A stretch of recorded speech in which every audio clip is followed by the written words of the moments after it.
Hello বন্ধুরা, শুভ দুপুর। খুব গরম করছে বন্ধুরা, গরমের কথা আর বলতে হবে না। আর আমার ছেলেকে দেখো, আগে শরীর একটু খারাপ হয়ে গেছে, স্কুল থেকে এসে হঠাৎ পায়খানা। যা যেছিস তো, যা তাড়াতাড়ি যা। দেখো বন্ধুরা, ও শুয়ে আছে। কালকে রাত্রে থেকে ওর শরীরটা খুব একটা ভালো ছিল না, তাও সকালে স্কুল চলে গেছিল, আর স্কুল থেকে এসেই পাতলা পায়খানা আরম্ভ হয়ে গেছে। যা গরম করছে, এই গরমে সবারই শরীর খারাপ হওয়ার খুবই ভয়। সবাই একটু সাবধানে থেকো বন্ধুরা। কখন যাবি তুই? এখনই যাবি?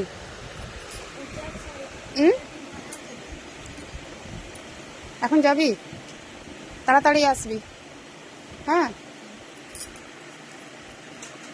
চুল গোটা গরমে এসে নিয়ে খুলবি, ফ্যানের হাওয়াতে বসবি, তখন খুলবি, ঠিক আছে? যাস না, খুব গরম লাগবে। আর তাড়াতাড়ি আসবি।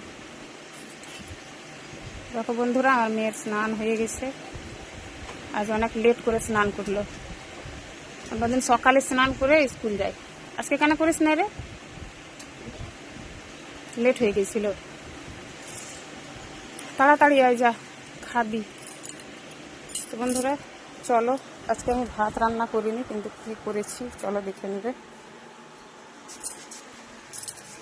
আজকে আমি এই যে দেখো রুটি বানিয়েছি। আজকে আর ভাত করলাম না, কেননা ছেলে মনে হয় খাবে না, যেটা খেতে চাইবে সেটাই দিব। আর তরকারি বানিয়েছি, দেখো ডিমের কালিয়া বানিয়েছি। আর এটা আমার কালকেকার একটুখানি তরকারি বেঁচেছিল, ফ্রিজে ছিল, তো গরম করলাম। আর আমও বেশি কাটিনি, আমি আর মেয়ে খাবো, ছেলেকে একদম দেবো না আজকে আম খেতে। ওর পেট ভালো নেই, তো আম খেলে আবার ক্ষতি করবে। তো ঠিক আছে বন্ধুরা, এখনকার মতো ভিডিওটা এই পর্যন্তই। টাটা।